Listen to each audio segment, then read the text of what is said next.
Yo, what's up, guys? New Siege video, and you know what's up, right? You know it had to happen. I had to make a video of using Nephthys in Siege. Too bad I can only use it in one Siege match, however. But then again, it's better than none. Also, this is one of those fights. A lot of people say like, "Oh, you're not allowed to use Tiana and Poseidon because blah blah blah. Everything can go wrong." I missed two armor breaks, and they still didn't touch me. This team is good. Like, if you run it properly, like, sure, you could have said, like, oh, what if Poseidon misses all of the pushbacks as well, blah, blah, blah, yada, yada, that kind of stuff? Maybe, but in most cases, I don't know. This team, is it risky to go for this, expecting that that thing will kind of derp, and even if it doesn't derp, I would potentially one-shot it? Not sure. I'm just liking this team too much. This is literally my most to-go-to team, because this Dominic, as you can still remember from the last video, it's still procking. It's literally still procking. That thing just, the moment that Dominic goes. This unit is crazy. I really like the unit. I even have two runed up right now.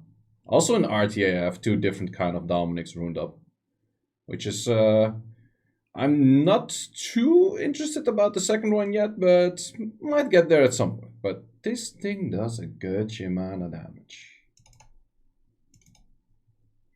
Then hitting some more of those. You could say you should not hit this kind of stuff with a molly in the middle. But then again, you know how I do Siege. I do backline shit. I wait until everything is done and then I hit backline. And just go from there. And this one actually also didn't push back that much. If he would have went into an S2, would have been most deadly, I guess, for me. Also, double glancing on that one. Ooh, the glances. Damn, Molly working. S2 didn't do too much. As much as my units did so far, I guess. But, yeah. I think this team also kind of works because it's decently too good ruled. That does help out with a bunch of things. And Monty doing kind of tableau things. Well, dice magician things, I guess. Monkey doing monkey things. I think for our Siege, his S3 is kind of fine. For RTA, I don't really like it as much still. So it also kind of depends what kind of team he's in, but for RTA, I feel like he's kind of lackluster still. Hitting more of those teams, like always the same kind of teams. That's what Siege is about. Could you say, once again, that this one is risky? Maybe though. But I feel like in most cases with a lot of reduction on fire on the Rika and that thing not clearing the shield, it actually has to hit or roll like very good to actually make it work where that unit does something. However, Rikaing a Molly plus a Molong does tend to take quite some time because, well, you're not landing half of the shit half of the time, or even more than that. So that part is somewhat annoying. But yeah, in most cases it still kind of works out. It just takes a little bit of time. And a little bit of time we can speed up in post-processing. So we can go for yay, and then he does that, and then we go whoosh, and then we go, and then we go, and then we go, and that's kind of how this fight goes, right? That's more or less. Oh yeah, and I noticed that in most cases you should actually kill the molly before you kill the other unit, because otherwise you're here for another 6 hours. We're going 4 times speed, killing this molly. Can we do it? Yes, no, maybe. Yes, no, maybe. Oh man, this takes so fucking long. Look, the clip is going so fast, but we're still looking at so much time left. Like, oh, holy shit. This thing took for fucking ever. Of course you know you can't kill a molly this way. The Wusa being buffed actually does help out quite a bit though. Without Wusa being buffed, I would have been here another hour. Either how, we got through it. Then, this is one of those teams I have been seeing more often. And this is one of those teams like, yo, hey, Seimei finally good. So on purposely, I didn't make Seimei 100 res here because, well, I want the units to hit on that thing, pretty much. But I would have thought that would have done a lot of damage, but apparently didn't do that much damage. Look at this though. Coco is insane. Look at that damage. Like, what Chandra? Was there a Chandra there, boys? Any Chandra? Didn't see one. So yeah, that unit is pretty insane.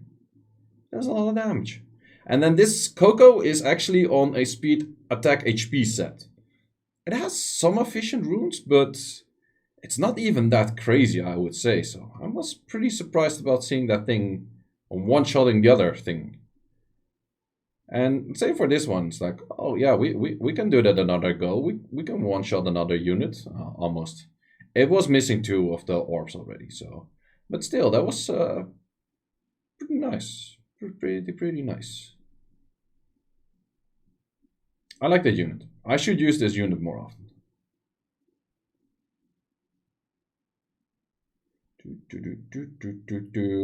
Crow damage. On to the next one. Finally, we're here. The thing everyone has been waiting for. Most people said to me, use Nephthys together with the Tiana something. Makes most of the sense. However, wait. I thought they just didn't activate. Well, we're going to do that in a replay.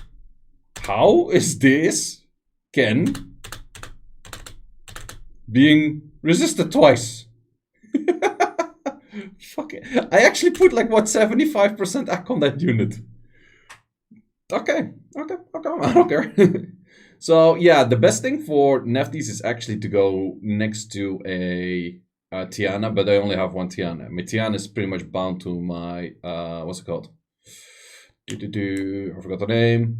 Poseidon or Grogan, either one of them. So for that case, I actually had to come up with something else, but I'm not really sure about if this was the best, most sophisticated team out there. I don't think so. So let me know in the comments what your best Nephthys team is on Siege offense without Tiana.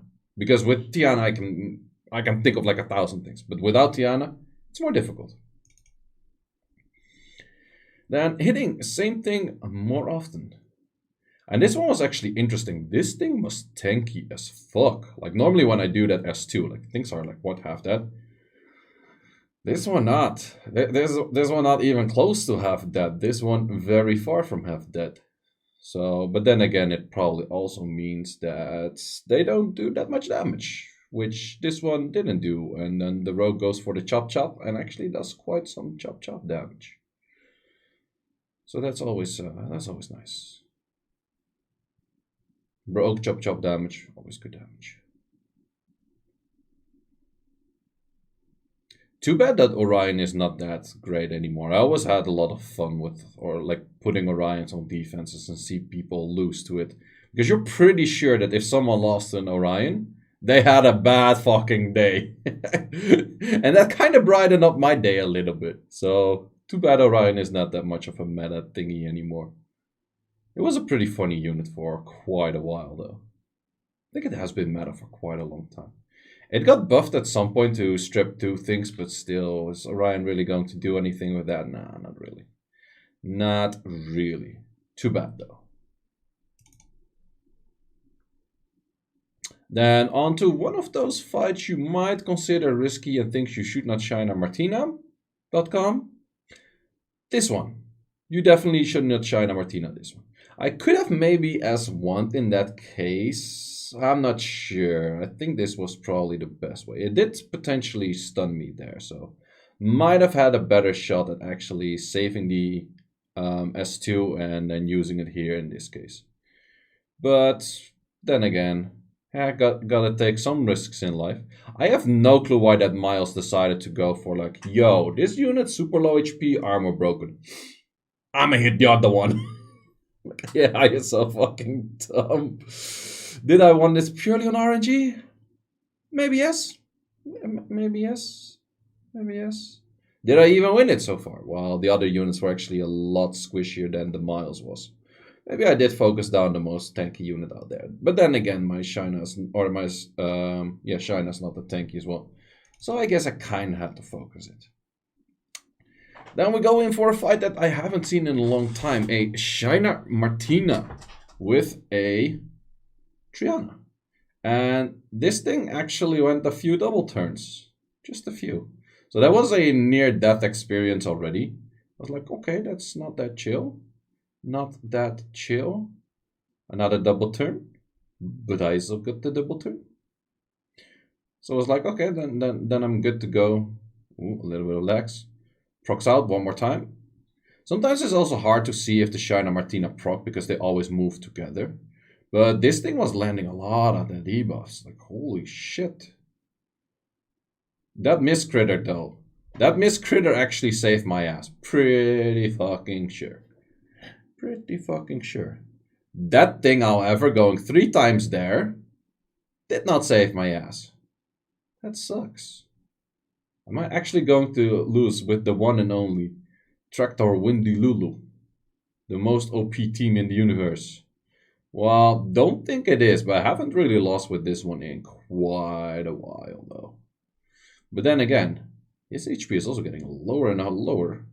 And Mr. Tractor is actually doing quite a bit of damage. It's actually such a stupid unit if you look at it. But then we go for that, and we go for that, and we go for that. And then I luckily proc out. So I'm really on the point like, okay, is this considered lucky or unlucky? I'm not sure. Because these units move a lot at the times. But then, yeah, you know how the cleanup is. Like, you're not really going to lose this even. I was not sure if which one of him was on Destroy. I have, of course, Tractor on Destroy. But I noticed the Shaina and the Martina were the squishy ones. Those were the heavy damage with the ones. And the other two, the Triana was somewhat more tanky-ish, damaging-ish, something like that.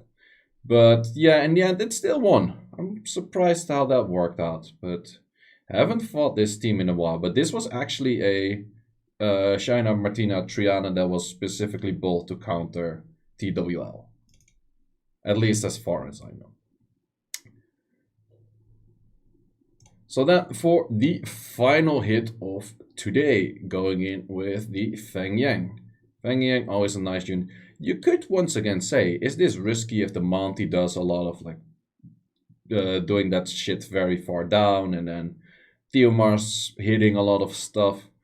Maybe, but in the end I don't think so because Theomar's like that 3.2k damage was that. Okay, he could have potentially armor broken a proc 16,000 times, but he could have also not.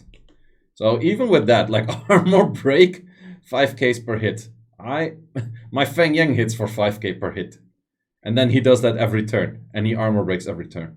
So that's kind of the trade-off that we're fighting here. Like he's hitting 12ks. I'm hitting like, what, 18ks on multi-hits with armor break in there. So I feel like there's a fair trade-off for that my team is stronger than his team. Sure, there's some odds of getting RNG'd on. But that's how I play most of my sieges, ain't it? Pretty much. Pretty much. So yeah, that is that for that siege. That a 10-10. This is also the last siege of the season. Going into the tournament. Very curious to see who's in the tournament, how the brackets will look like. But we will make a video on that later. So guys, thanks for watching. Enjoy this Molly dying. And see you in the next one. Also, next video might be somewhat delayed because I'm going to Korea for the weekend. Gonna be there for SWC. I have no clue how much time I will have for making videos. I will bring my setup to make videos, to do streams. We'll do a bunch of things. We'll make a vlog for sure. So if you haven't yet, subscribe to the channel, like this video, that kind of Gucci stuff. We're still looking at this fucking Molly dying. And guys, have a great week. Molly, this is about the time where you can say like, okay, we're done. Like we're fine. We can get armor broken. We can get torrented. We can actually die. But no, we're not done yet. We actually have to waste more time. So that's that. And we have a 10 out of 10. So guys, thanks for watching. See you later.